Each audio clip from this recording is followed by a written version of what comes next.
Believe it or not, it's not too late to start a virtual assistant business. And I'm breaking down how you can start.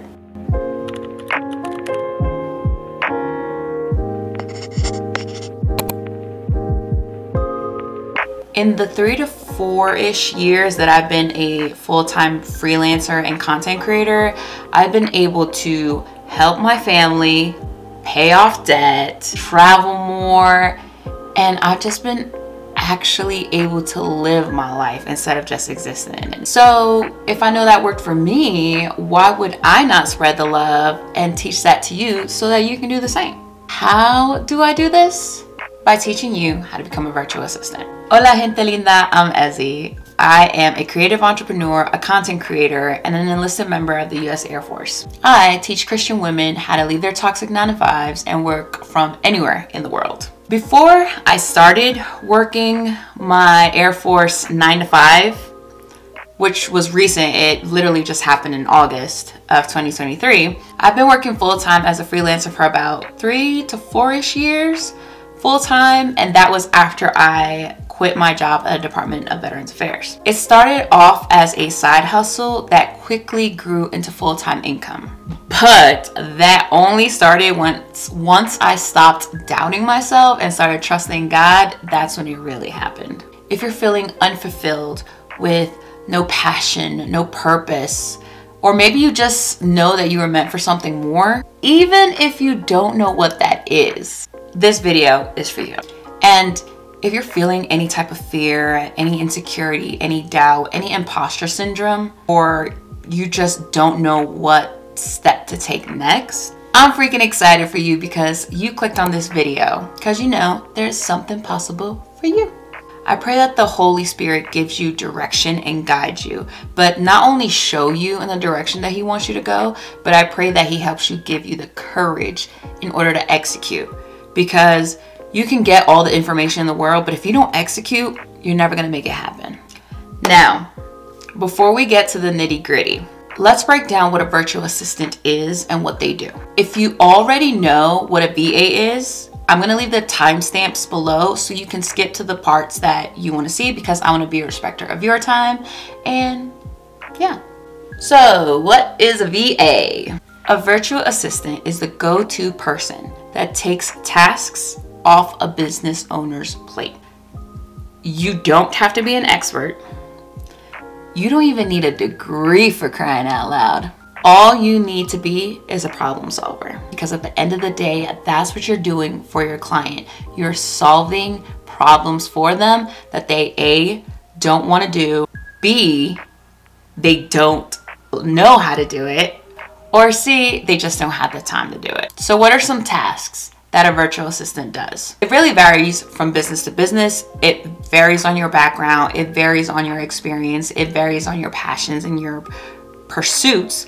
But there's a couple of things that a VA does. A virtual assistant can do email management and calendar management, customer service support, blog writing, which is one of my favorites, podcast management, video creation and editing, accounting, project management, designing graphics, and so much more.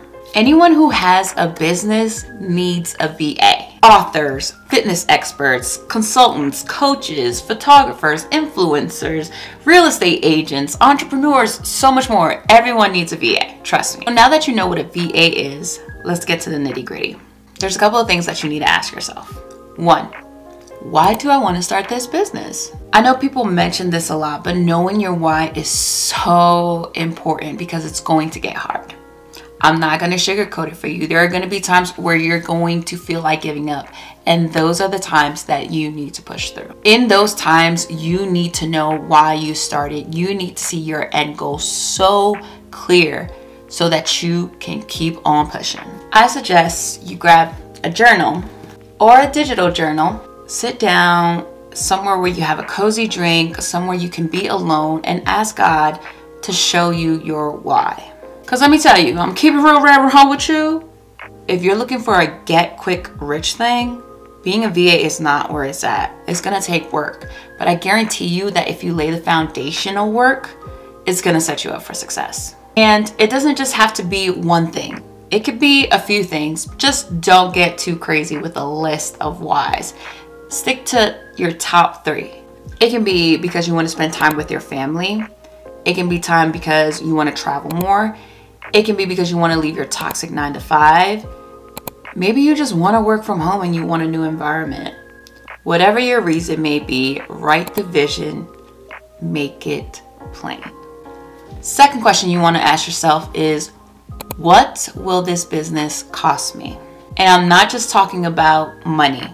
I'm talking about time, and I'm talking about energy. Because here's the reality of starting your own virtual assistant business. You can start for free. Period. As you start accumulating clients, absolutely, you want to enlist the help of applications or software programs that help automate your systems, give you systems in place where it can make it easier for you. And yeah, those are going to cost money, but there's so much more involved along with your business costs. It's going to take time to build the foundation of your business.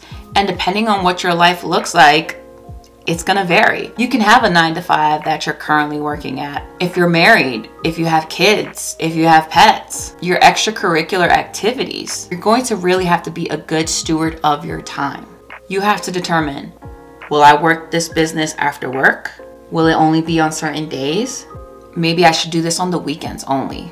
But then how can I divide my time to devote to my family and to my business? What sacrifices am I willing to make? What are my non-negotiables? When I first started my business, I worked on it right after work. I'm a power lifter, a hiker, a lover of being active and the gym. So when I first started my business, I had to sacrifice about 2-ish weeks not going to the gym, not hiking, not really being active in order to build the foundations of my business. After that, every day after work, I would work a few hours on my business, and that was on top of my gym schedule, on top of my dance schedule, and on top of my military work. But one thing I refuse to give up was my alone time and my quiet time with God, my relationship with Him, my Bible study, my devotional, writing to Him, praying to Him. That's something that I would just refuse to give up, because the only reason why I could start and do this business was because of God. Point blank, period. And my second non-negotiable was spending time with my family, because I knew myself. I would have been a hermit and I would have just stayed indoors and worked on my business. But then when is enough enough? I needed to find some type of balance in between my business life and my personal life. Now, let's get to that foundational work. Start thinking about the services that you want to provide and for who. Think of your ideal client. What are some tasks that you would love to take off of their plate? What are some things that you enjoy doing? I know some people that love creating graphics, but they hate writing copy, and vice versa. What are things that you find joy in doing right now? Maybe you like project management because you've been doing it for a while and you be killing it. Maybe you like to write, like me. You can write blogs, you can write web copy, social media graphics, podcast scripts. Now, I suck at accounting. Things that have to do with numbers, I'm not that good at. So I know that's not my lane, I'm gonna stay in my lane. But you might be an accounting guru. Do what you gotta do. Figure out the things that you like to do, figure out the things you're good at, and figure out the things that you maybe have never done before, but you're curious about them and wouldn't mind trying out. Then it's time to get creating. There's 3 things you need to create. You need to create your portfolio, your media kit, and your digital resume. Let me break these down. Your portfolio is where you keep examples of your work for potential clients to see. You can use any application you like, but me, I like free 9-to-9, so you best believe I'm going to stick to Google Drive. I created folders with different examples. For example, blogs that I've written for other clients, videos I edited, social media graphics along with the copy, and newsletters that I've written for other clients as well. Don't have clients? Don't worry. Start thinking of those dream clients that you want to work with and start creating for them. Your media kit is your website, and it's free 99. Do I gotta say more? And you can make it your own without having to worry about getting a domain, getting a name, which sometimes you might not have from the beginning. So it's a good route to take. If you go to canva.com, you will find so many beautiful templates that you can customize with your own branding colors, or you can take as is and just drop and drag, drag and drop, drag and drop. Your media kit is where you're showcasing to potential clients who you are, what you have to offer, and how they can get in contact with you. It's also a banging place to put your raving testimonials with clients that you worked in the past or internships that you've done. It's pretty much a resume on steroids. Let's just put it like that. In the media kit, you want to have linked how to get in contact with you. You can have linked your social media accounts, your email. If you're trying to put your number, but I don't be trusting people, so you're not going to get my number. You also want to have your portfolio linked to your media kit, so you won't have to send them a separate link to your portfolio. Have everything in your media kit and make it obvious so the potential client can just click and go straight to what they need to see. And I would highly advise that you link your Calendly or any other application that lets you block off time for meetings. I personally love Calendly. Again, free 99, and it works great. Calendly is a free service that lets you have 30-minute to 60-minute calls, I believe, and maybe even up to 90 minutes. But I highly advise that you stick to 30 minutes for a discovery call with a potential client. Keep it as short as possible while getting the max information that you need. Once they're signed up, you have to send them your Zoom link or a Google Call link, so that way everything is dress right dress and connected. So on next Wednesday at 2 p.m., I know we're gonna have a 30-minute call. Here's the link, so there's no mistake. And lastly is your digital resume. Now, you don't really need a digital. They know I'm trying to teach y'all, and they slam in the door. Trash. A lot of companies are actually asking for resumes along with your media kit and your portfolio. Now, these resumes aren't like your old stuffy duffy resumes from back in the day. You can definitely make it your own. And again, there's plenty of templates on canva.com, and you can really make them your own. It's pretty much the Cliff Notes version of everything that you've done so far. Now, if you really want to go the extra mile, make yourself a pricing guide. That's where it really breaks down your services and your package deals, which I highly recommend that you have package deals. As a virtual assistant, you want to stay away from hourly rates. While you do want to know what your hourly rate, because a lot of people are going to be asking for that, try to navigate them into a package price. That way, the quicker you get, the more you can get done and the more free time you can have while still being able to charge the rates that are worth your work. As far as for hourly rates, if you don't know where to start, usually VAs start charging anywhere between $20 to $25 an hour. It really depends on the services that you're providing. For example, if I'm only doing email and calendar management, I'm not going to charge $37 an hour when I'm only doing email and calendar management. Whereas if I'm providing video editing services or accounting services, I'm definitely not just going to charge you $20. Child, where they do that at? So it really depends on the services you're providing, the quality of your work, of course, the time that you're putting in, and along with your other living expenses as well. Remember, as a virtual assistant, unless you're working a 9 to 5, you're paying for everything. You're paying for the software, you're paying for your hardware, you're paying for your expenses as far as insurance and all these things. The client isn't paying for that. So that's something that you would have to see how that fits into your everyday living. Let's talk about where to find jobs. One of the first places I found my first client was in a VA Facebook group. There's so many Facebook groups for virtual assistants to connect to network, which you got to do. You got to network. You can actually get 4 Facebook groups that have worked wonders for me over the years when you download my 9 to 5 Freedom Virtual Assistant Toolkit. This toolkit walks you through the foundations of pretty much the things that I'm talking to you right now. It also has templates, links, tools, and resources. So make sure you go to my description to go get yours. And it's free 99, just saying, it's free. Another place to find jobs, and I know people have been sleeping on this, but it's LinkedIn. Oh my gosh, I slept on LinkedIn, but LinkedIn is where it's at. Because if you think about it, it's businesses looking to hire other businesses. So it's business entrepreneurs looking for other businesses and entrepreneurs to either collaborate or work with or work alongside. Regardless, LinkedIn is where you can show off your work. You can network as well. Don't sleep on LinkedIn. Now, you don't have to create different social media accounts for your business, but I highly suggest you do, because you want to come off as a professional that you are, right?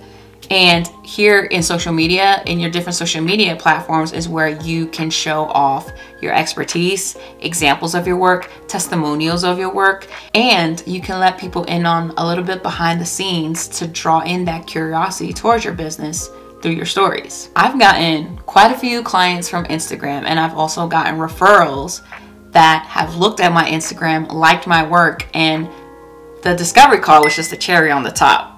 You don't have to be everywhere. You don't have to be on TikTok, Instagram, Pinterest, LinkedIn, Facebook. I would say pick 1 or 2 accounts that you actually like using and know how to use them, and stick to that.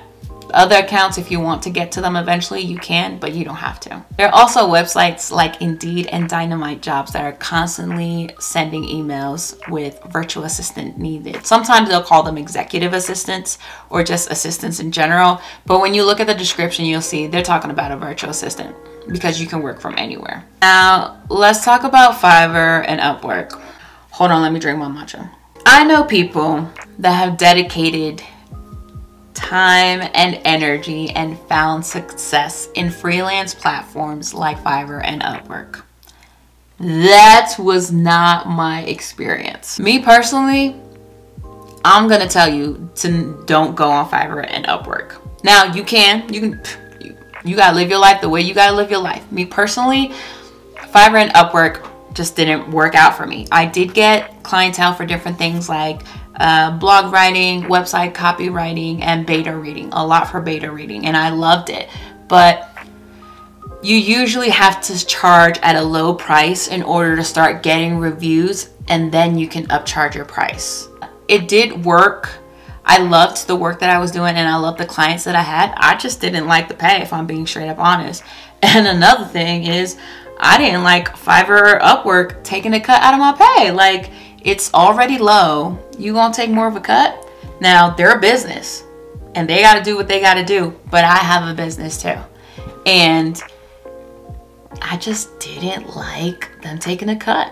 And I didn't like having to lower my services so low, knowing daggone well that I should charge way more than that.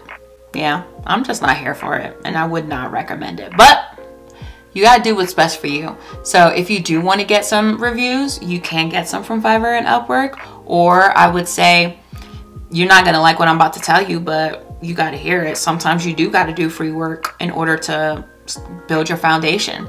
I did a lot of free work in order to get testimonials.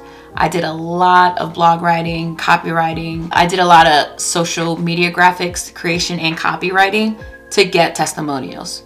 And it took time and it took work, but those are the testimonials that speak volumes for you in your media kit and your pricing guide. So it's worth it. Let's talk about discovery calls. Let's say you got your first potential client and they booked a 30-minute discovery call with you.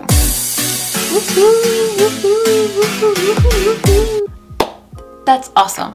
But now it's time to kill it. Whether you're the one sending the Zoom link or Google Call link or not, this interview is as much about them as it is about you. The potential clients may be asking you questions to see if you're a good fit for their business, but you need to ask questions to see if they're a good fit for your business. Even though they may be running the interview, I'm gonna need you to flip the script and start asking them questions as well. Ask them questions about troubles that they're having, how they tried to solve it before and it didn't work for them, and then you bring it in with your services. Paint them a picture in the canvas of their mind of how your services, of how you will be able to solve their problems and get them results. You can either have your pricing and services guide handy so you can send them that via email, or you can straight up tell them the prices for your services. It really depends on what you're offering them.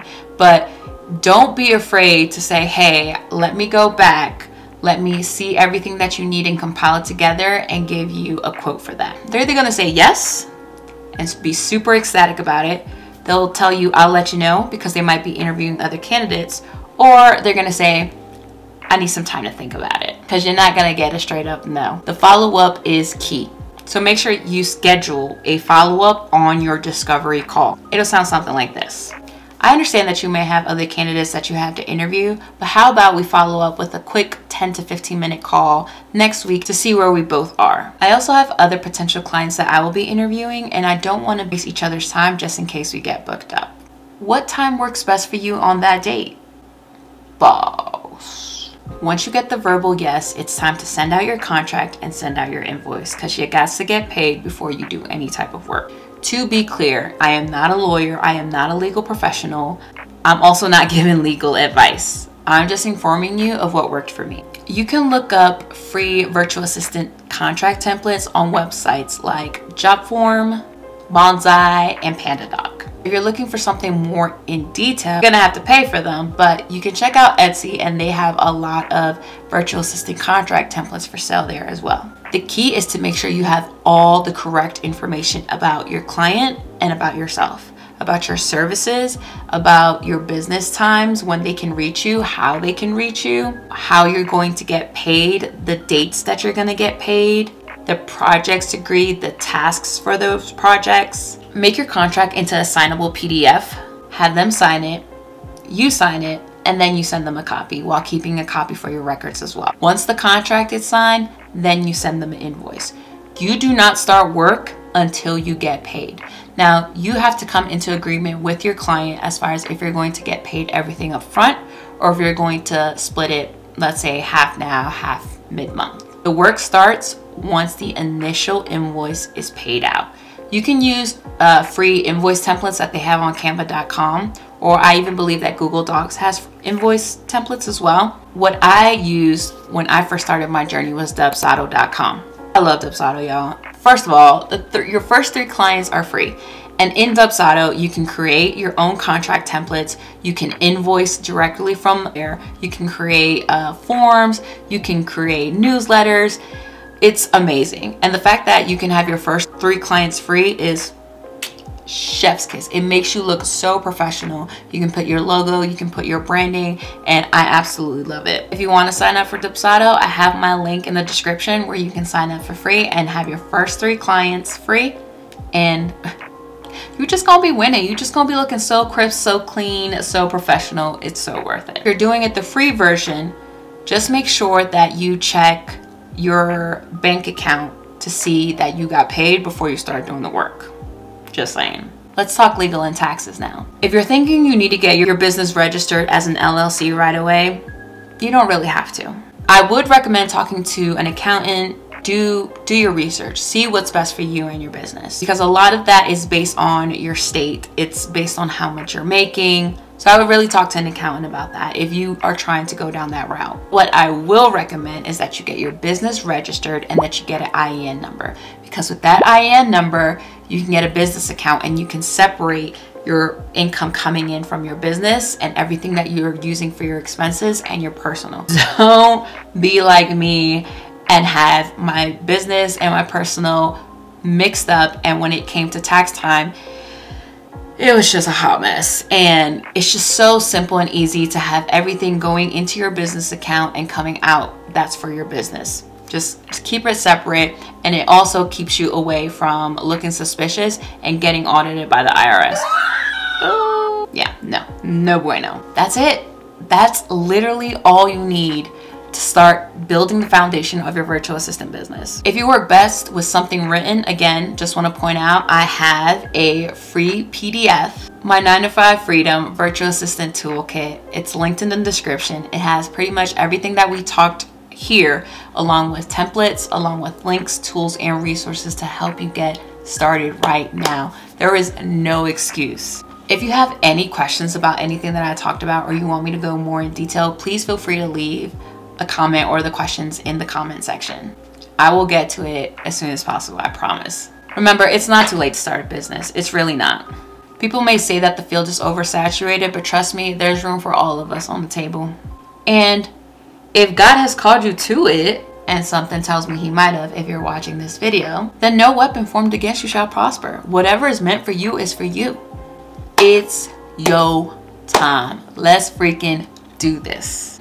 I post content about Jesus, lifestyle, and entrepreneurship every Friday. mostly. So if you like this video, please make sure to like and subscribe to see more content like this. Until next time, stop existing and start living. Hasta luego.